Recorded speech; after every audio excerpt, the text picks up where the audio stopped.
es una bocanada de aire para la mente. Una respiración profunda para tomar impulso hacia el mundo startup. Cada episodio es único.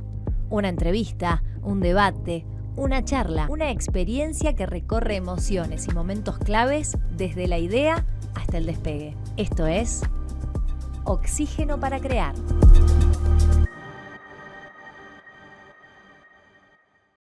En el episodio de hoy, Julián Ferreras.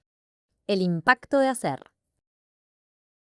Julián, bienvenido a Oxígeno para Crear. ¿Cómo estás? Muy bien, muchas gracias por la invitación. Un placer para nosotros que hayas aceptado y poder charlar con vos acerca de la ciencia. El hombre de la ciencia, el nombre de este capítulo. ¿Te consideras un poco así? Sí, porque considero que todos somos científicos de alguna manera, porque todos fuimos niños. Y considero que todos los niños son científicos naturales. En potencia. Son científicos. O son. Para mí, digamos, es una interpretación. Considero que los niños, mientras mantengamos ese niño, seguiremos siendo científicos. Y en mi caso, me pagan por hacer. Por ser un poco niño. Qué placer ese. Porque pienso en las características de los chicos. Se me viene a la cabeza, no sé, curiosidad. Seres inquietos. ¿Los científicos tienen que tener esto? Bueno, parte del proceso científico, digamos, las etapas de un proceso científico son observación, digamos, la observación surge de la curiosidad y a partir de la observación hacerse preguntas y a partir de las preguntas plantear hipótesis y de las hipótesis tratar de probarlas a través de experimentación. Y una vez, dependiendo de los resultados de esa experimentación, sacar conclusiones, ¿no? Evaluar esos resultados de esa experimentación y sacar conclusiones. Y eso es lo que hace el niño todo el tiempo, explorar, observar su mundo, tratar de construir una imagen de ese mundo que va descubriendo y va experimentando, ¿no? Va a decir, esto seguro funciona así. Y no, y sí. Y sí, no, y sí, y a veces hacen macanas, y pues hicimos macanas. Todos, poquito. Con el tiempo, eso que nos salía tan naturalmente cuando éramos niños, también la sociedad o el sistema va haciendo que tal vez nos hagamos menos preguntas, menos curiosos, a lo mejor tengamos algo de vergüenza por preguntar, por tratar de pensar, no sé esto, a ver cómo Por funciona. reconocer que uno no sabe, ¿no? Por reconocer que uno no sabe y vamos perdiendo a lo mejor esa capacidad de asombrarnos, ¿no? Y de tratar de, por uno mismo, tratar de responder a esas preguntas que le van surgiendo. Qué interesante y al mismo tiempo me da una tristeza esto de decir, uno a medida que va creciendo se vuelve como más rígido también, menos flexible a esto, desde el juego, ¿no? Cada vez uno juega menos, observa menos y cada vez tiene más vergüenza o está cada vez más atado, ¿no?, a ciertos mandatos o al cómo uno debería ser. Todos fuimos niños, todos fuimos chicos, pero no todos nos convertimos después en científicos o ejercemos como tales o nos manejamos en un ámbito de la ciencia. ¿Qué pasó en ese Julián niño después a lo largo de su adolescencia seguramente y después llegando a la adultez para que permanezcas en la ciencia? Bueno, una forma de verlo es que no maduré. Lo cual está muy bueno. Sí, si le preguntás a algunos conocidos, va a decir, va a dar la razón. Pero sí, en algún punto, digamos eso, yo tengo un vínculo muy fuerte con ese niño que fui, ¿no? De alguna manera, es lo que yo siento, digamos, que sigo teniendo ese vínculo. La carrera científica me permite mantener ese vínculo y es lo que a mí me motiva, digamos. Qué increíble esto de capaz que uno, no sé, imaginaba la nota o la charla con vos, con hablar de ciencia y ponernos en cuestiones más técnicas o académicas y hasta difíciles, y digo, estamos hablando de los chicos, ¿no? De algo que tenemos todos y del poder de la creatividad también, cuánto de ser creativo también aparece en el científico o en un hombre de la ciencia como te consideramos nosotros y como lo sos. Sí, digamos, hay que ser creativos en la ciencia para poder pensar potenciales soluciones o respuestas a preguntas que vayan surgiendo, ¿no? Entonces uno tiene que pensar, digamos, cómo puedo revelar o descubrir cómo funciona tal o cual proceso. Bueno, hay que ser creativo, imaginarse cosas que tal vez las potenciales respuestas salgan de lo que del status quo, digamos, de lo que todo el mundo ve como obvio, ¿no? Entonces, a veces lo que todo el mundo lo ve como obvio, una posible solución, y esa es como una trampa, ¿no? Entonces, el científico tiene que decir, ¿no? A ver, animarse y ser creativo para salir de esa trampa de lo obvio y pensar que puede haber otras explicaciones posibles. Buscar esa otra explicación. ¿Qué pasó en Julián? ¿En qué momento te diste cuenta vos, Julián, que la ciencia iba a ser definitivamente tu vida, tu pasión, tu profesión? Te conozco y no es solamente tu trabajo, sos un apasionado realmente, lo compartís, lo transmitís, lo llevas a diferentes ámbitos. ¿En qué momento te diste cuenta que lo que le pasaba a ese niño iba tomando otro cuerpo, otro peso? Nunca, si es que existe algún registro de eso. Yo por eso yo siento que la ciencia la llevé todo el tiempo y fue como un proceso natural, digamos, que se fue decantando hasta que elegí la carrera que decidí estudiar, que fue la licenciatura en genética. Como fue un proceso, digamos, no, bueno, voy a ser científico, digamos, no es que me pregunté voy a ser científico, es como... se te dio de manera muy natural. Fue muy natural. Yo quería estudiar tanto, digamos, la licenciatura en genética como física nuclear, digamos. Estaba bien. Digamos, la ciencia era como algo natural, digamos, era como, no sé. Después, bueno, lo que tuve que decidir es, bueno, si era ingeniería nuclear claro. o genética, digamos. Y fue genética. Y fue genética, Y sí. así es que viniste para acá, ¿no? Sí, para Misiones. Yo soy del sur de Santa Fe, de un pueblo que se llama San Gregorio. Y en ese momento, cuando tuve que elegir la carrera, el único lugar era aquí en Misiones, así que tiene, no sé, esto es un paréntesis, pero digo, y corregime cualquier cosa, pero una gran base, ¿no? Y muchísimos genetistas importantísimos, con roles importantísimos en el país y la región, surgieron acá, en la UNAM, digamos, ¿no? En la licenciatura. Sí, hay licenciados en genética en prácticamente todos los continentes.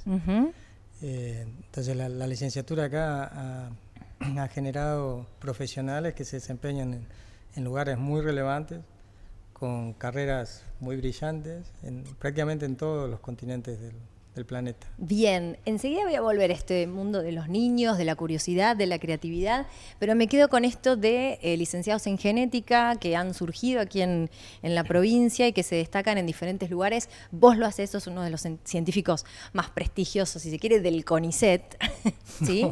¿No? No. Pero tengo entendido, y un poco también por haber leído, ¿no? Antes de tener esta charla y por conocerte, que no se te dio de manera muy natural, no fue por una oportunidad, casi que fue por una no oportunidad que fuiste buscando tu camino. Sí, yo suelo decir que mi carrera científica es excepcional. A ver, cuente, desarrolle. Digamos, y puede sonar porque, digamos, como vos decías, soy un científico brillante y muy lejos de eso, pero es porque, digamos, todo lo que, por decirlo de una manera así un poco rápida, todo lo que podía salir mal, salió mal, ¿no? Entonces, y entonces prácticamente toda la carrera como que tuve que buscar de alguna manera caminos alternativos, ¿no? No hice la carrera por la amplia avenida del medio. ¿Hablamos de la carrera académica o ya después desde el campo más laboral? ¿O de las dos partes? De las dos. Bueno, la carrera académica, digamos, no fue fácil porque yo empecé en el 90, después de la hiperinflación, del 89, no era fácil estudiar en un contexto difícil. Venir a estudiar tan lejos, digamos, desarraigo, digamos, no era lo de ahora, ¿no? Que estamos más conectados. Para alguien que venía de mi pueblo era mucho más fácil ir a estudiar, mucho más sencillo ir a estudiar a Rosario o a Buenos Aires. Entonces ya desde la elección de la carrera fue excepcional. Claro. Y después también el doctorado, toda la carrera, un montón que tuve que ir tomando caminos alternativos como para ir desarrollando. Pero estos caminos alternativos capaz que para otra persona son obstáculos y son casi excusas como para capaz dejar, ¿no? Y para vos fueron otras formas de llegar a donde querías llegar finalmente y a donde seguís creciendo y desarrollándote. Sí, a veces uno piensa que esos obstáculos, digamos, bueno, eso, te sale todo mal, ¿no? Y esos son oportunidades, ¿no? Uno, sobre todo después, lo va viendo con el tiempo, que en realidad fueron oportunidades, que donde tuviste la oportunidad de aprender, de conocer cosas que pocos a lo mejor la tuvieron, porque no todos tomaban ese camino, porque a lo mejor era, digamos, había otro camino mucho más rápido, mucho más, bueno, más accesible, ¿no? Entonces, sí, viéndolo, digamos, en perspectiva, yo lo siento que ha sido un camino sumamente enriquecedor, digamos, y obviamente hizo lo que soy ahora, ¿no? Claro, otros necesitamos, digo, ¿no? Como para generar la oportunidad como tal, que se presente, hola, soy la señora oportunidad, aprovécheme, y vos supiste ver en esas no oportunidades, por decirlo de alguna forma, tu oportunidad para poder llegar y acercarte a donde querías. Sí, a veces, digamos, uno lo ve en el momento y decir, bueno, ¿por qué? Claro. Digamos, y digamos, bueno, el único camino que me queda es por acá, y bueno, fuiste. agacho la cabeza. Bueno, pero no abandonaste. No, muchísimas veces, ¿se cruzó digamos, por la cabeza? Listo, mañana me levanto y listo, se terminó. Hasta acá se terminó. Definitivamente esto no es para mí. Digamos, porque es como que... Uno se boicotea, ¿no?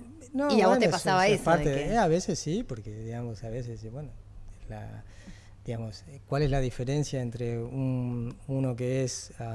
como cuando alguien es consistente y, bueno, insiste en el sentido... persistente. Persistente, sí, y hasta dónde uno es porfiado cuando la vida te claro, dale, me pediste una señal, te estoy diciendo que por acá claro, no. ¿Viste? Sí, bueno, te estoy diciendo, che, te estoy mandando un montón de señales que por acá no es lo tuyo. Claro. Pero... Perseverante es la palabra. Perseverante, sí. El famoso persevera y triunfarás. Eso. Bueno, a veces el límite... ¿Dónde está el límite? El límite entre alguien que es porfiado y otro que es perseverante, ¿no? Entonces, yo creo que es, digamos, a lo mejor no hay límites, es parte del mismo fenómeno. La diferencia en que sea positivo o negativo, digamos, que termina siendo uno persistente o perseverante y porfiado, depende de uno qué uso hace, digamos, de ese evento que eventualmente hizo que uno reconsiderara un montón de cosas, ¿no? Entonces, a veces las dificultades tenemos, lo uno que aprende, que lo que yo pensaba que el mundo estaba en contra mío, no. En realidad le pasa a todo. El mundo está en contra todo, claro. de todos nosotros. Todos tenemos dificultades. Claro. Yo creo que a lo mejor la diferencia está en qué hace cada uno con esas dificultades, ¿no? Sí, hay algo que se llama la epigenética, ¿no? Es un... No sé, si me das 5 minutos lo relaciono. No, pero a mí me han dicho, no somos lo que nos pasa, sino qué hacemos con eso que nos pasa, ¿no? Bueno, algo así, claramente no soy científica, ¿no? Pero más o menos es un poco también así, en el día a día te digo. Sí, digamos, obviamente la epigenética tiene que ver con las circunstancias, digamos, que pueden afectar la información genética, que es más rígida, si se quiere. Okay. Y la epigenética son características a lo mejor que se modifican temporalmente debido a ciertas circunstancias que tienen más que ver con el entorno, ¿no? A lo mejor por ahí venía el... Sí, viene por ahí. Y vos sabés también desde mi lado personal, cuando bueno, la genética empieza a formar casi parte de mi agenda diaria, con un diagnóstico que me da mi gordito tiene síndrome de Down, y de golpe era como un mundo de, bueno, tradúzcanme lo que me están contando, de esta alteración en el cromosoma, y el que se fue más y demás. Y ahí aprendí también, más allá de lo genético, y esto como decís vos, más estricto capaz, esto del contexto también, y cómo puede alterar también a lo que pasa, ¿no? A cómo encararlo. Y sí, totalmente, digamos, sí, por eso situaciones nos pasan a todos, diferentes, la diferencia está en cómo la abordamos y cómo tomamos eso, digamos, para hacer un uso positivo de ese evento, ¿no? Bien, vuelvo a ese mundo que hablabas, ¿no? De los niños, que son todos como científicos, mini científicos, esto de la creatividad y la ciencia un poco que nos atraviesa, está en lo cotidiano, están así, porque uno imagina un científico capaz con su ambos, ¿cómo se le dice? Delantal, Sí, guardapolvo, delantal. como sea, y los tubos de ensayo, y humito saliendo y mezclando líquidos, pero es un poco de eso. Si sos científico del área de Ok, exactas, biológicas. pero si no, es como en nuestra vida, en lo cotidiano. La ciencia nos afecta y cada vez más, ¿no? En prácticamente cada actividad que hacemos, digamos, tenemos un impacto. O nos afecta de distinta manera. Lo que yo veo es que el desarrollo científico y tecnológico va a una velocidad tal que como sociedad, digamos, a lo mejor no terminamos de percibir hasta dónde nos afecta. Tal cual. Y mucho de lo que se viene tiene que ver con temas que involucra temas éticos, morales, que como sociedad tenemos que tomar decisiones. Para saber hacia dónde queremos ir como sociedad, como humanidad. Uh-huh. ¿No? Entonces, los avances, como nunca en la historia de la humanidad, nos plantean desafíos que necesitamos, digamos, de alguna manera afrontar con el mayor conocimiento posible como sociedad. Y no lo podemos dejar en manos de unos pocos. Entonces, como nunca, la ciencia nos atraviesa en las actividades cotidianas y como nunca necesitamos que la comunidad se involucre en la discusión científica. Mira, y está esto, ¿no? Como más al alcance de un ciudadano común y corriente, como se le dice, ¿no? Capaz que antes acceder, no sé, a ciertos papers o investigaciones o debates eran más exclusivos de ciertos grupos. Hoy ya con las ganas seguramente de un ciudadano de involucrarse puede llegar a conocer al menos, ¿no? Sí, por lo menos saber qué involucra o pedir cuentas a los que hacen ciencia. Epa, digamos, ¿no? También. Obviamente es porque, digamos, la ciencia y la tecnología nos da un enorme poder. Por ejemplo, por decir, la tecnología CRISPR, que nos da la capacidad de modificar nuestro propio genoma, lo que la esencia si se quiere, biológica de lo que nos hace humanos, ¿no? Ahora la podemos modificar.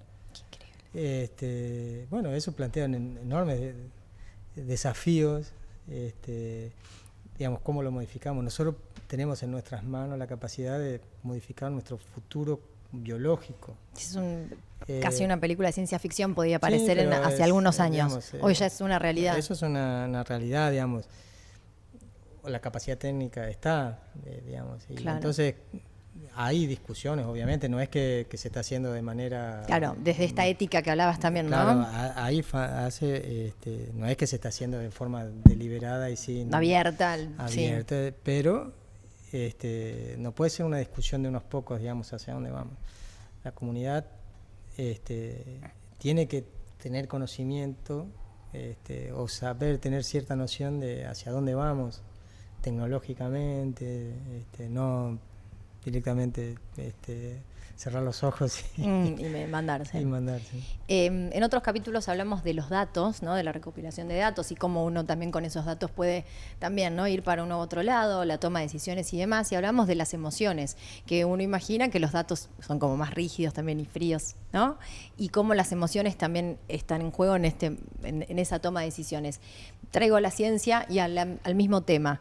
¿Cuánto se combinan o cuánto conviven en el día a día de un científico, de un hombre de ciencia, estos datos, ¿no? Los de los científicos y las emociones?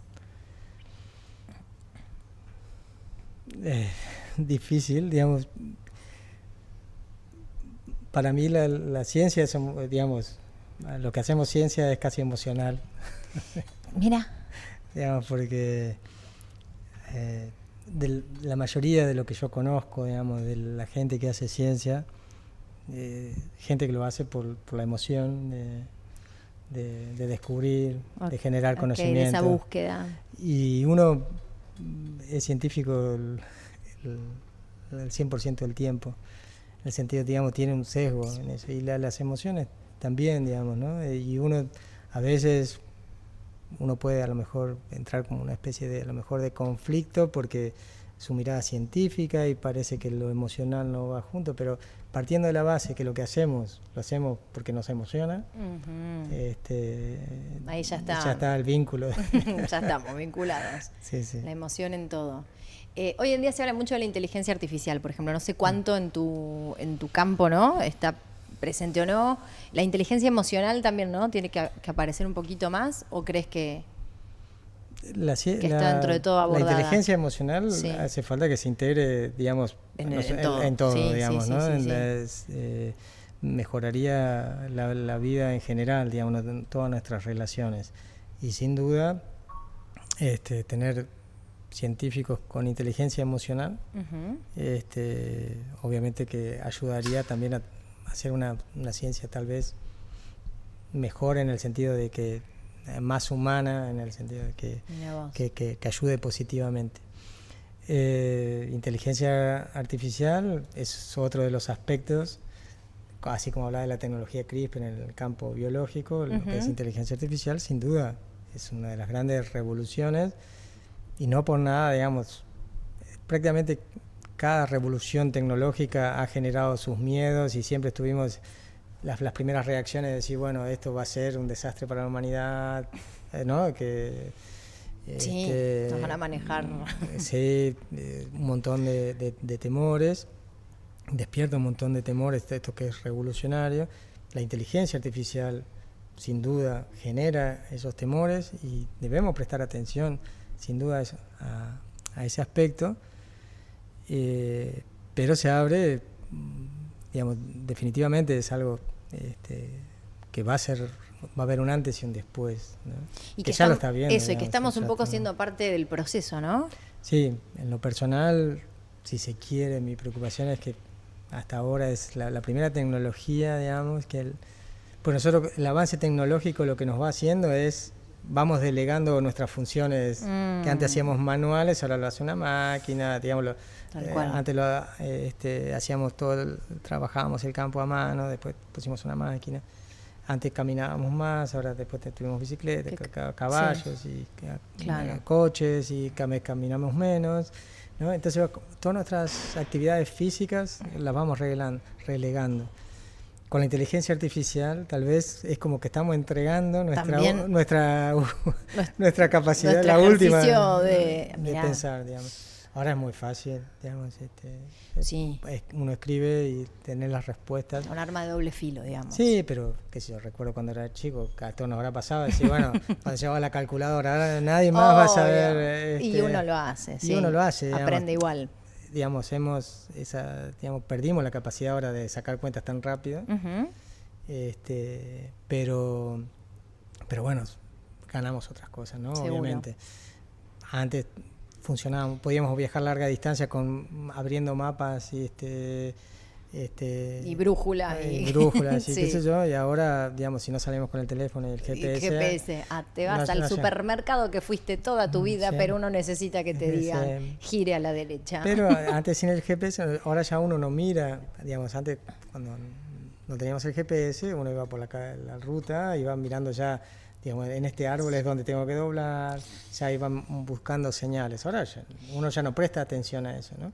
Entonces vamos perdiendo nuestra capacidad, por ejemplo. ¿De percepción también? ¿De observación? Bueno, de observación, digamos, eso, ¿no?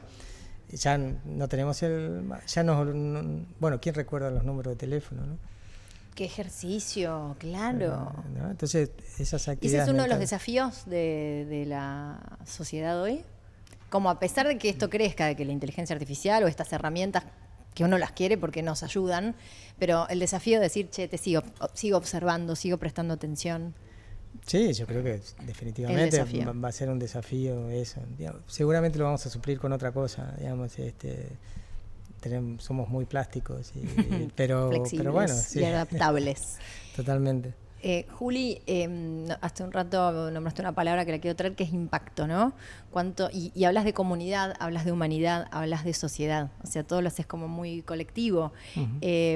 ¿Cuánto uno desde lo individual y vos, ¿cómo crees que puede generar un impacto en la comunidad, en la sociedad? O sea, uno busca impactar seguramente de todas las maneras posibles, positivamente si se puede, pero ¿cómo tenés esa búsqueda vos? Yo entiendo mi carrera como buscar un impacto social, digamos. Pero yo no lo busco como un impacto de mi carrera, sino mi carrera como una herramienta para el propósito de vida, digamos. Wow. No, si se quiere, en esa búsqueda, digamos, científica, como lo discutíamos antes, tal vez el motor de esa búsqueda sea digamos, tratar de explicarnos de dónde venimos, para dónde vamos, quiénes somos, cuál es el sentido, ¿no? Y yo creo que, por lo menos en mi caso, lo que busco es que lo que yo hago tenga un sentido, tenga un propósito. Y la idea es usar lo que sé, la carrera, para apoyar ese propósito de que tenga un impacto. Generar ese impacto. Antes buscaba un impacto, digamos, todos queríamos cambiar el mundo. Sí. La paz mundial. Sí. Ahora creo que la clave, ahora no, ya hace bastante tiempo, creo que la clave son las pequeñas cosas, ¿no? Cambiar, digamos, parece remanido el cosa, pero bueno, cambiar nuestro entorno, digamos, que lo que uno haga digamos, sirva para generar el mundo en alrededor de uno, que en el mundo que uno quiere vivir, ¿no? Seguro. Y eso básicamente es lo que trato de hacer con la carrera, ¿no? El pequeño mundo que me rodea sea un poquito mejor, ¿no? Que es un montón. La verdad que casi que la temática por la que fue la charla, hablamos de creatividad, hablamos de observación, hablamos de niños, de perseguir proyectos, de tener idea, casi que puede ser una charla que uno imagina hasta con un artista, ¿no? ¿Es un poco un artista también, el científico? Yo creo que sí. La ciencia es un arte en ese sentido, es un arte, digamos, a mí me encanta relacionarlo con el arte, sí. Porque y yo creo que el científico necesita el arte, porque el arte, a diferencia de la ciencia, no tiene límite. Digamos, el arte sí. no está regido por las leyes físicas. Es muy abstracto. Y no está regido por las leyes físicas, digamos. Ok, ahí ese es el límite de los científicos, pues te iba a preguntar cuál puede ser. Lo estoy elaborando. Me gusta, elaborémoslo juntos. Pero en el sentido de que el arte uno puede estar volando, digamos, sí, uno puede, sí. Si uno pintara, puede pintar, aunque no tenga sentido en la vida real, ¿no? Puede pintar una pintura donde, que no tenga un nombre, un apellido, digamos, un eso apellido, que estás pintando. Puede ser totalmente abstracto. Sí. Uno puede pintar un elefante volando y está bien. Sí, en mi cuadro el elefante vuela. Claro, en la ciencia el elefante decir, bueno, digamos, va a costar, tiene que levantar tantos kilos. Digamos, claro, uno se empieza a hacer cálculos y no, bueno, las orejas no le dan, digamos, porque hay ciertas reglas físicas. Empieza que con no los le va. datos, bien. Claro. Entonces, pero para poder hipotetizar, para pensar soluciones creativas, necesitamos salir de lo obvio, necesitamos salir de lo que a priori, de nuestros preconceptos, ¿no? Entonces, la arte en ese sentido nos ayuda a salir de lo que se dice, salir de la caja, ¿no? Pensar fuera de la caja, pensar fuera de los estándares, de lo obvio. Y, por lo tanto, el arte es sumamente necesario, ¿no? Bien ahí. O sea que es científico y ahora pone artista también en tu currículum. Vocacional. Vocacional, pero muy importante. Julián, por último, ¿cuál es tu bocanada de arte? Escucha, tu bocanada de aire, tu oxígeno. ¿Qué te ayuda a oxigenar esas ideas que seguramente debes tener muchas? Se me ocurren varias cosas, pero no sé. Compártalas todas. No hay límites, somos como el arte, acá no hay límites, comparta todo. Pienso que caminar. El ejercicio. El ejercicio de caminar, porque yo pienso mucho. O sea que le doy manija. Claro, es aire, pero lo pienso. Sí, no, pero digamos, en ese caminar, digamos, no es caminar y pensar, digamos, dándote manija de los problemas, sino digamos, yo creo que en mi cabeza tengo varias vidas paralelas, digamos, en el sentido de que varios mundos, mejor digamos mundos paralelos. Por las dudas, ¿quién pueda estar escuchando? Sí, después puede sonar mal, pero no, mundos paralelos. Entonces, en esos mundos suceden cosas, ¿no? Digamos, son mundos que los traigo desde niño. Y bueno, siguen ahí. Y son inspiradores para mí, digamos, y los pienso. Y los cuidás. Y los cuido, digamos, y entonces eso para mí es una fuente de inspiración. Creo que el movimiento, ¿no? O sea, el sí, moverse. Sí, pero es la abstracción, es lo que me da la oportunidad de abstraerme y meterme en esos mundos, ¿no? De mundos posibles, donde las reglas las pongo yo. Muy bien. Y eso en lo personal me sirve mucho de inspiración y de